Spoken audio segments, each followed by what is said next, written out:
Now, and has brought to the throne now this little fella, and I read in verse 1 of chapter 24, Joash was 7 years old when he began to reign. He reigned 40 years in Jerusalem.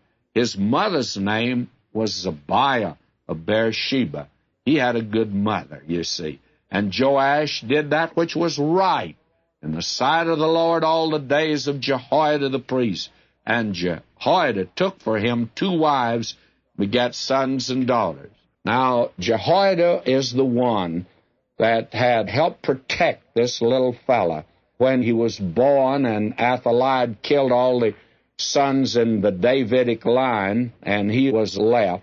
And he's the one that brought this little fella out when he was 7 years old in order to get rid of the bloody Athaliah. Now he comes to the throne, and we're told here that Jehoiada is the one that guided him and led him all this time. He had a good mother, because her name is given here. She's from Beersheba. It was Abraham's town also. And he had a good mother. And he had the coaching of Jehoiada. Then you have this strange statement, verse 3, and Jehoiada took for him 2 wives, and he begat sons and daughters. Now, this didn't happen when he was 7 years old. You must remember, he reigned 40 years in Jerusalem. He was 47 years old when he died.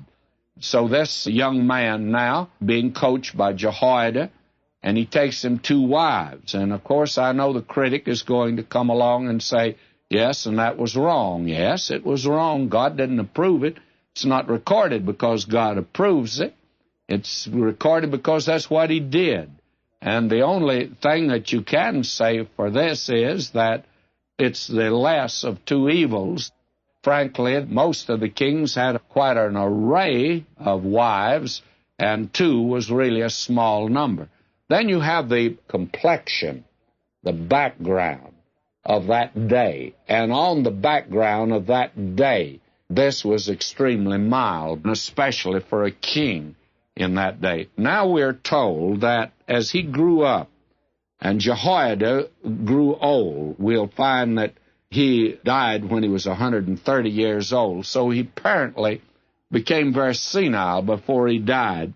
And the other priests that came along, they proved to be evil in their actions.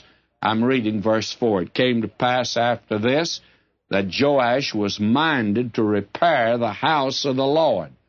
Now, we have listed Joash as being one that led in revival. Well, that may be questioned. I'm sure that there are some that would question that. They would say, well, you didn't have much of a revival under Joash. And that's probably true, but we have to call it revival because that's exactly what it was.